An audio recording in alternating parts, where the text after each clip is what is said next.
اپنے والدین کی قبر پہ جاؤ، والدین کی ہر جمعے بلا ناغا زیارت کرو۔ اگر تم یہ عمل کرتے رہے دنیا سے چلے گئے، کل روز محشر جب اللہ تمہیں اٹھائے گا ہمارے والدین کو تم پر راضی فرما دے گا اور تمہیں بھی نیک لوگوں میں شامل۔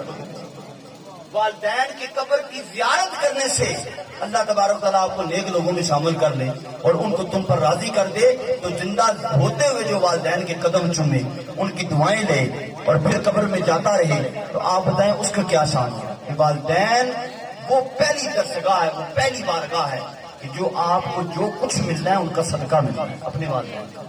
کسی صوفی، کسی پیر، کسی شیخ، کسی عالم، کسی بندے کی دعا لینی ہے تو اپنے والدین کی دعا لینی ہے۔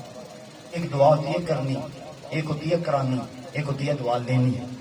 صحیح ہے، کرنی کرانی تو ہم سارے لگے رہتے ہیں، میں ان کو بولوں گا میرے لیے دعا کریں، یہ مجھے بولیں گے قاری صاحب، حضرت صاحب، یہ بولیں گے آپ کو بھائی جان میرے لیے دعا کریں، امی جی میرے لیے دعا کریں، ابو جی میرے لیے دعا، سارے جگ لگا دعا کرانے واسطے، سارے دعا کرا رہے ہیں۔ لیکن یہ سنیں، دعا کرنا کرانا کوئی بڑی بات نہیں ہے، دعا لینی بڑی بات ہوتی ہے۔